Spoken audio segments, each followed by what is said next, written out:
Over the last few years, without anyone ever sort of coming together and agreeing this is how it's going to be, legalized gambling has infiltrated every corner of American sports life. It's on every broadcast, in every app, in every commercial, on the phones of millions of fans. Everyone is streaming and betting, and it has only been a matter of time before something blew up, and it just did.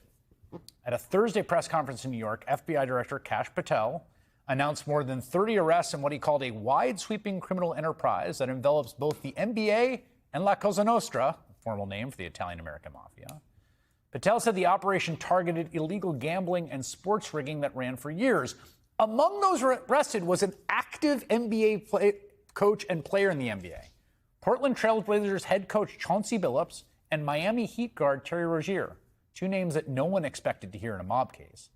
That player, Rozier, is alleged to have altered his performance to affect proposition bets. It's bets on things that he was doing. And the coach, Billups, was charged in a separate scheme for participating in rigged poker games the mafia set up. One former NBA player, Damon Jones, was also arrested for allegedly disclosing privileged injury information about a prominent basketball player for illegal betting. According to ESPN, that information was about LeBron James. Pablo Torre is the reporter who broke the news of the indictments today. He's been investigating this story on his podcast, Pablo Torre Finds Out. Alex Wagner is MSNBC's senior political analyst, host of Crooked Media's new podcast, Runaway Country, which premieres today. And they both join me now. It's great to have you here. All right. This is one of those. Hello, Chris. Pablo, one of those, God, have we all seen this coming and been yelling about it? And we've had little smaller examples. But taking aside Chauncey Billups, just the Rozier part of it and the Damon Jones, if you have proprietary information, you can bet against yourself and other people. And we all knew this was going to happen. I do want to put Chauncey Billups in it because there is a co-conspirator number 8. He's not named as Chauncey Billups, but he has all of the biographical information of Chauncey Billups, and he is involved, allegedly, according to the indictment, in providing the inside information they reference that allowed someone to bet on his Portland Trail Blazers team that was tanking. They were tanking for Victor Wembanyama, and so the night before this breaks, here's what Victor Wembanyama, the future of the NBA. The morning after is the dark present of the NBA. And so look, what this is of course a legal market in which you can bet on things like unders. And I don't know if I guess I should explain unders to the larger audience, but basically now in the hyper-specific menu of legal gambling, you can bet on whether a player is going to get fewer than rebounds than the line suggests. For instance, I can go out if I'm a player and have someone bet on I'm going to score less than 10 points. And you know what? I have pretty good control over whether I'm going to score less than 10 points. It's the easiest way to manipulate a game by sharing inside information. And so this is a through line through this investigation, which started, by the way, under the Biden administration. It did. Now has been taken over for logical spotlight grabby reasons, I dare say, with Kash Patel showing up. But nonetheless, this is an established technique. You share information about who is going to either not play in a game or who's going to play less than they are going to say publicly, and you take the under. And for years, sports have worried about this and the integrity and the famous Black Sox scandal in baseball. And now we're here. And so that was the first thought I had today when I was watching this, was like, of course. And the second thought I had, Alex, was I'm watching the Department of Justice under Donald Trump do what is a relatively normal thing. You know, U.S. attorneys will announce high-profile cases. It was a little weird Kash Patel was there. But then my next thought was like, A, first of all, can you trust anything from this department? Yeah. Second of all, they found like a kind of fraud or conspiracy to commit fraud that they think is important. Like George Santos just got a pardon 2 days ago. The Binance crypto guy just got a pardon today. Lord knows like what Chauncey Billups and Terry Rozier are going to do in terms of like the entire integrity of the system now, even when doing something not prosecuting a political enemy, is incredibly hard to just look at and face value. It's literally pay for play. I mean, it's literally the Binance guy gets pardoned because his company is responsible for enriching the Trump family. That's it. Yes. That's full stop. That's what it is. That's why he's where he is. Even if Trump in the Oval Office or in the White House today pretended to not really recollect. / couldn't actually remember which one you're... Who are you talking about? I'm pardoning so many people that... Which one? He literally said something like, I'm pardoning a lot of people. You're going to have to repeat that. You just have to make the overtures don't even have to be subtle. It's like, how much money do you need for the ballroom? I'll hire a lawyer that you're familiar familiar with. Tim Pablo Torre seems to be taking on clients. He's working with Pete Hegseth over at the Pentagon.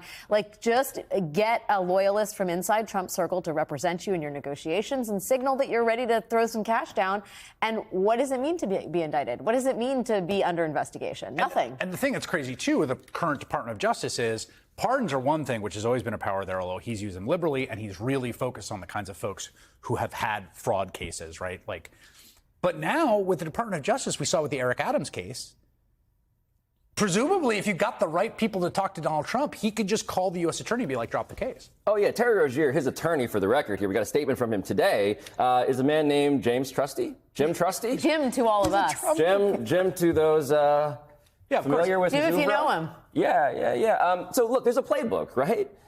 There is a marketplace for everything, for bets on a basketball game, for pardons, for favors from the White House. And so the strategy here is obvious to me. The disappointment, of course, from a larger conceptual premise is in sports, the rules are kind of supposed to matter. That's the whole point. You kind of have to pretend. Yes. Maybe the last place you got to pretend in America that we care about these rules. Literally the last place. It kind of is the last place, because otherwise the whole thing's pointless. Right. Why bother? And the other thing about it is, like, this idea of a level playing field, right? Like, we literally use that metaphor as a sports metaphor, is that you can't just have, like, the rich people buy their way out of it and then everyone else to deal with it, which is what the justice system is, particularly right now when you look at the George Santos treatment and, like, what it means to be an immigrant in this country right now. Walking around where if you're connected and you can get the right lawyer, you can get a pardon. If you're in a Home Depot or outside of Taqueria or outside of school, or you have a case before an immigration judge. If you're in the system. If you're in the system and you are doing everything right and showing up to court, you can be grabbed, manhandled, possibly assaulted, tear gassed, etc. Well, we explore this on this week's episode of Runaway Country. I talked to an immigration judge, and the issue is not just that, you know, you're not going to have access to legal expertise in all likelihood, and that ICE agents are waiting in predatory fashion outside the courtroom. It's that the Trump administration is actively hollowing out the judiciary, the people tasked with adjudicating these, like, asylum cases. People come because they want to be in the system. They're seeking asylum. They meet their court date. The immigration judges, there are only 600 of them left in the system for 3.8 million cases. And Trump has fired. Is that right? Yes. Trump has fired 83 of them this year and is hollowing out the number of qualified people who can take on these cases, and basically trying to collapse the system from the inside. In their place, he's bringing in untrained military lawyers, I think, with the idea that they're going to be faster and perhaps do his bidding. But the system itself is collapsing, and that's entirely the point. Not only are you not really due process as it is written, which was already, we should say, which was already limited because this is not like a what we call an Article III court. Yes. It's an administrative procedure. It's part of the Department of Justice. Right. But the fact of the matter is they are actively trying to collapse the system around those who need it to function the most, right? I mean, everybody needs it to function, but the backlogs are extraordinary. The cases are already so difficult, and the environment in which these trials are happening, with people being nabbed and you know, screaming and sobbing happening outside the courtroom, isn't just traumatic for the people on trial. It's traumatic for anybody in the courtroom: witnesses, interpreters, judges.